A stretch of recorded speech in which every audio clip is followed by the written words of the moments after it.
News 18 के digital page में आप सबका स्वागत है। मैं हूं राजन वैद। आज जो मुख्य अंतर्राष्ट्रीय रिपोर्ट्स आज रहेंगी उससे आपको अवगत करवाने आया हूं। सबसे पहले बात की जाएगी जो इस वक्त हालात बने हुए हैं मिडल ईस्ट में, जिसको लेके चिंता विश्व के कई देशों ने जताई है। जिस तरह से अमेरिका ईरान के बीच में तनाव बढ़ा हुआ है और ऐसे में हालांकि जो है अमेरिकन प्रेसिडेंट डोनाल्ड ट्रंप की बातचीत के बाद बेंजामिन नेतन्याहू जो कि इजराइल के प्रेसिडेंट हैं, उनकी तरफ से लेबनान पे हमले कुछ कम किए गए हैं। लेकिन ऐसे में जिस तरह से तनाव अभी भी बढ़ा हुआ है और कभी भी जो है वापस जो सीज़ फायर है वो जंग में तब्दील हो सकता है, इन क्यासों के बीच में विश्व के कई देशों ने चिंता जताई है कि यदि ये तनाव बढ़ गया तो जो एनर्जी है, जो विश्व में इस वक्त क्राइसिस हैं, वो ज़्यादा जो है वो बढ़ेंगे। जो कच्चे तेल का जो इस वक्त जो कीमतें हैं वो आगे बढ़ रही हैं, आसमान छू रही हैं, जिससे कि ग्लोबली इसका इम्पैक्ट सभी देशों पे आएगा।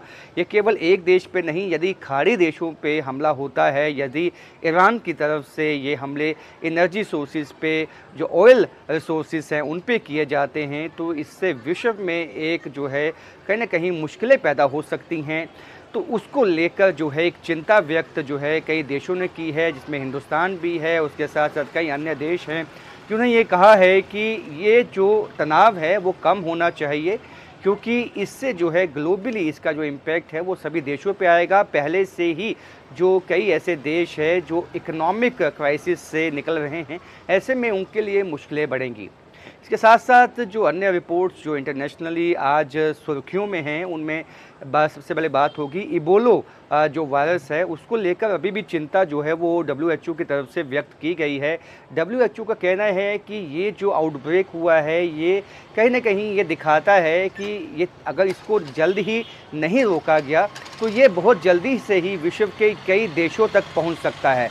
तो आप अंदाज़ा लगा सकते हैं कि जैसे कोविड के वक्त में हुआ था कि पहले चाइना में कुछ केसेस जो हैं वो डिटेक्ट हुए थे उनके वुहान देश में, वुहान ज़िले में, लेकिन उसके बाद जो है आहिस्ता आहिस्ता आहिस्ता जो है इसका इम्पैक्ट समूचे विश्व में गया, कई कीमती जानें चली गई।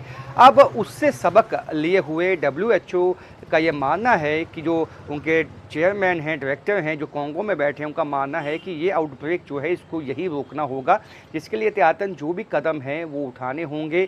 हालांकि इसके लिए कोई पहले पैनिक नहीं है, लेकिन फिर भी जो है इसको मॉनिटर किया जाएगा, देखा जाएगा कि इसके जो केसेस है कहाँ कहाँ आते हैं। अभी केवल कोंगो एवं युगांडा में ही ज़्यादा केसेस आए हैं, यदि विश्व के बाकी देशों में ज़्यादा केसेस आने लगेंगे तो कहीं ना कहीं चिंता का विषय होगा। उसमें WHO जो भी निर्देश देगा वो सभी देशों को पालन उसका करना होगा। इसके साथ साथ तीसरी सबसे अहम रिपोर्ट आज जो रहेगी वो रहेगी जिस तरह से ग्लोबल वार्मिंग जो है इस वक्त वो भी एक चैलेंज बना हुआ है। ग्लोबल वार्मिंग के चलते जो है इस वक्त जो बहुत ज़्यादा इम्पैक्ट लोगों की जो है सेहत के साथ साथ जो एनवायरनमेंट है उस पर भी देखने में आया है। जो एक्सपर्ट्स हैं उनका मानना है बहुत तेज़ी के साथ जो है ग्लोबल वार्मिंग हुई है, जिससे कि कहीं ना कहीं ये खदशा पैदा होता है कि आने वाले दिनों में जो ग्लेशियर्स हैं वो बहुत तेज़ी से पिघलेंगे, जो एक चिंता का विषय है जिस पे कि सब देशों को मंथन करना होगा।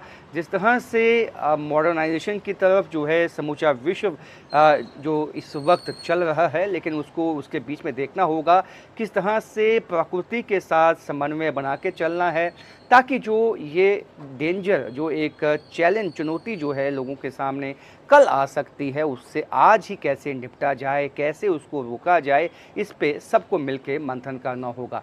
ऐसी कई इंटरनेशनल रिपोर्ट्स हैं जिसके लिए आप बने रहें न्यूज़ 18 इंडिया के साथ। राजन वैद, न्यूज़ 18 जम्मू।